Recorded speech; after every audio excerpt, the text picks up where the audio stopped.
ছাত্র আন্দোলন অংশগ্রহণ করি এই গুলি হাইরে আর আজিয়ে এই অবস্থা এই 7 তারিখ আগস্ট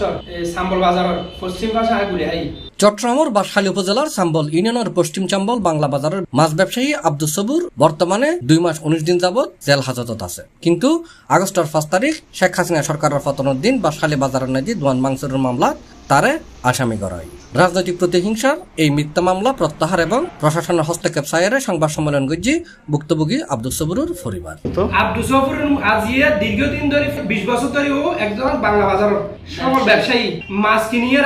সিটেং সারান দেয় আর বড় তো মাছ হলেও সিটেং দেয় ডাহা দেয় কক্সবাজার দেয় বিভিন্ন জায়গায় উন্নতি দেখি এটা তো প্রতিহিংসা বাড়ে গিয়ে এই বক্ক তারা তো বক করে বিভিন্ন মানুষ দিন হুমকি দুমকি দিয়ে সাঁদা চাইয়ে এই সাঁদা নদনে বাইরে ল্যাব দিয়ে জালের বড় মুম্বাই যে অস্ত্র গলা দি ওর বাইশ আর বাইরে ল্যাব 15 দিয়ে ধরা দিয়ে নামে জিয়ে নহল মিথ্যা অপবাদ দেন ও বর্তমানে আজিয়ে 2 মাস 18 দিন জিয়ারত কিভাবে ও জিয়ারত তাকে এটা ব্যাঙ্গি বলে হইতে পারে কিন্তু দেশের মানুষের আইনের বিচার চাই জনগণত্ব চাই আর বিভিন্ন প্রশাসনের দৃষ্টি আকর্ষণ করে হয়ে দিই প্রশাসন এখন সুস্থ তদন্ত করি এর আইনের হাতে আনো। সংবাদ সম্মেলনে লিখিত বক্তব্য নাজি তার পরিবারের সদস্য হলে জানায় আর বাইয়ের মিথ্যা মামলা দিয়ে জনগণও জানে আইনও জানে তারপরেও আর বাইরে এখনো তো আর ভাই আজ 2 মাস 19 দিন কক্সবাজার জেলখানাত আর বাইছে